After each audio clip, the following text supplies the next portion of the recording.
All right, so we are diving deep into Juz 21 of the Quran today, and you've brought us some, yeah, quite the selection of verses to unpack. Definitely a lot to explore here. Get ready for some pretty epic stories, warnings that honestly never get old, and some time to really think about, what it even means to be human, like in the eyes of the divine. Sounds like a plan.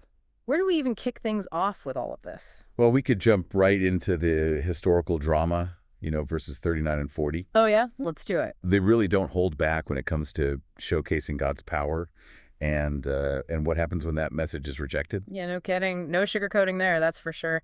We're Right. talking Quarren, Pharaoh, Haman. These are like the OG rebels with a capital R. Right, and the punishments are intense. Intense is an understatement. It's like storms of stones being swallowed by the earth. Yeah, the imagery is vivid. It's giving like Michael Bay disaster movie, but obviously with a way deeper message. Definitely a deeper message. What's the significance, though, of choosing these specific punishments for these specific groups of people? I think it's fascinating how the punishments actually tie in to the very things that these figures valued or identified with. Oh, interesting. So like Pharaoh, who's so closely tied to the Nile, he drowns. The people of Thamud, they were obsessed with those carved structures, right? And they faced destruction from above. Oh, wow. I see. It's like this cosmic echo of their own priorities almost. It's like poetic justice, but Quran style. Exactly. Yeah. It really drives home this point about God's absolute authority, but it's more than just brute force. Right. There's this element of tailored consequence to it. Right. It's not random at all. Like, it makes you wonder, what would a society that's so focused on, let's say, technology today, what would they face if they stray too far? Okay, now that is a thought. I mean, that makes the whole thing hit differently. And it's so interesting how right after this like huge display of power, we get this really curious analogy in verse 41. It's talking about those who seek allies other than God, and it compares them to a spider building its web. It's such a potent image, right? It- Because a spider web, it might seem intricate and delicate, but we all know how easily it falls apart. Oh yeah, one little touch. Exactly. It's this illusion of security, much like relying on worldly power or possessions instead of on God. So it's about the fleeting nature of those things. They might seem strong in the moment, but they can't really provide that true lasting refuge. Precisely. Think about how often we get caught up chasing after those fleeting things. Status, wealth, the approval of others. This verse is like a mirror. It's asking us, what foundations are you really building your life on? Are they as fragile as that spider web? Ooh, okay. Right. Makes you think twice about where you put your trust, that's for sure. And what's interesting is that the Quran doesn't just leave us with these warnings and these stark images. It balances them with messages of hope and guidance. Okay, yeah, that's true. We take verses 44 and 45.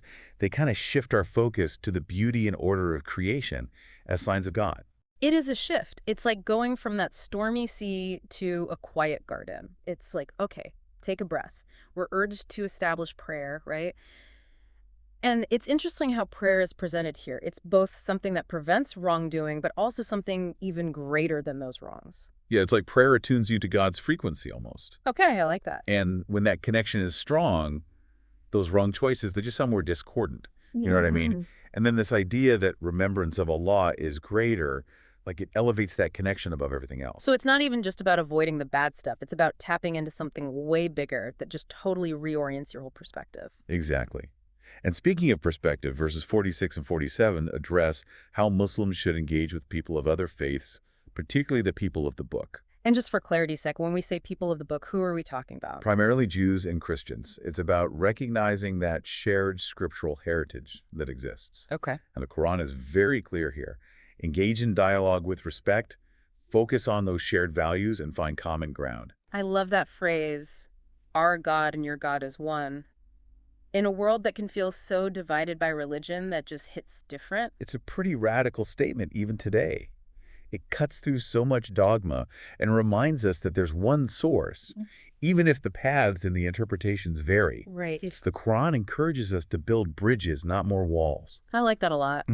Speaking of guidance, let's transition to a figure who really embodies that Luqman in Surah Luqman. Oh, yeah. One of the wisest. Starting around verse 12, he's received this direct knowledge from God, and his advice to his son is just, it's gold. Timeless wisdom for sure. What stands out to you in his advice?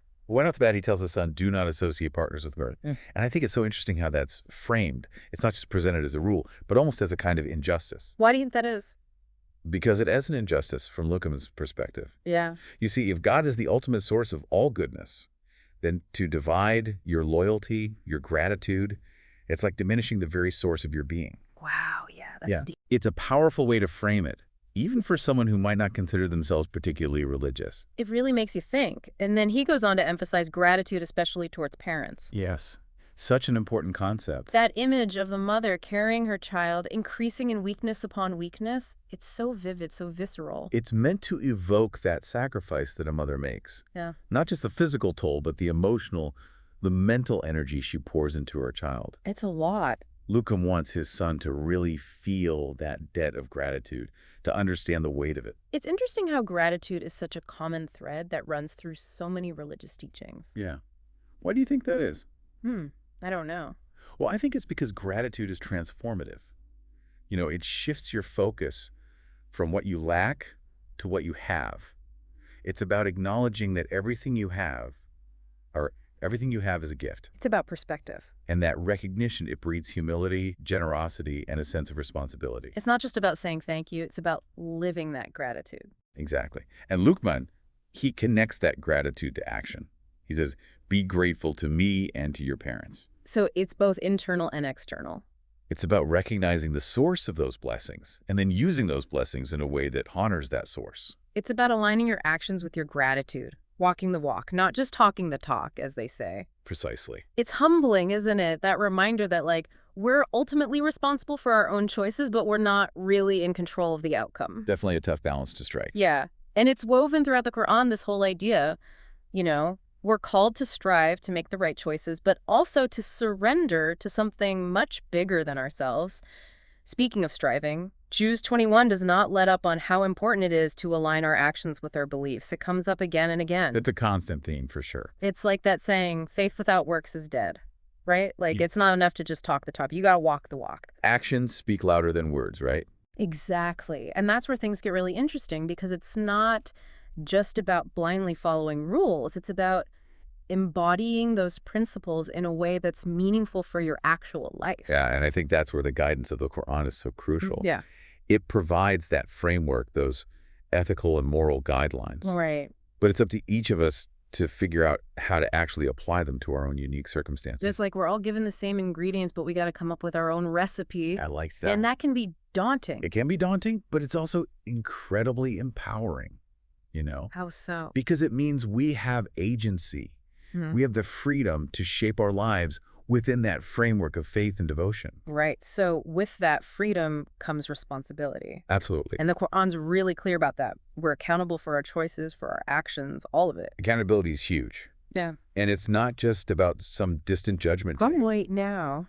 It's about right now. Happening. It's about recognizing that our actions have real consequences in this life as well. The way we treat each other, the way we use the resources, we have the choices we make every day. It all adds up.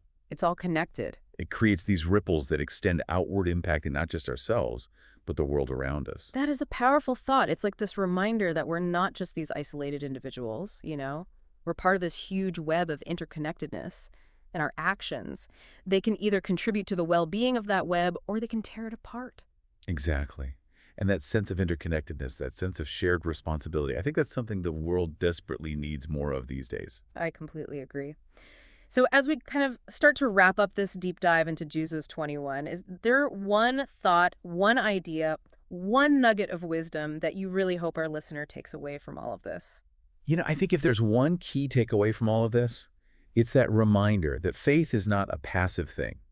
It's not enough to just believe in something. You have to live it. You have to embody it. Exactly. You have to embody those principles in your thoughts, in your words, in your actions. And that's not a one-time thing. It's a lifelong journey. It's a process. It requires constant effort, constant reflection, and a willingness to learn and grow throughout your entire life. It's about making your life a testament to what you believe in, letting that inner light shine through. Beautifully said. Yeah. And as we navigate all the complexities of this world, you know, may we all strive to be beacons of that light, spreading kindness, compassion, and understanding wherever we go. It really is. It's that balance of, like, taking ownership, but also accepting that you're not in total control. It's a No. tough one, for sure. It is.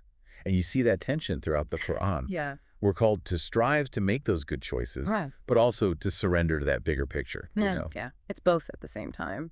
And speaking of striving, Jesus 21 does not let up on the importance of actually aligning those actions with our beliefs. It's a constant reminder. Like putting it into practice. Totally. Yeah. It's like that saying, faith without works is dead. You can't just talk about it. You got to actually live it out. And I think that's where things get really interesting. Yeah. Because it's not about following a set of rules without thinking. It's about understanding those principles and figuring out how to embody them in a way that's actually meaningful for your own life. And that's where the guidance in the Quran becomes so valuable. It provides that ethical and moral framework, Right. It gives you the guidelines. but it doesn't dictate every single step. Yeah. It's up to us to figure out how to apply those principles to our own unique situations. So it's like we're given the tools, but we have to build the house ourselves. I like that analogy. Yeah.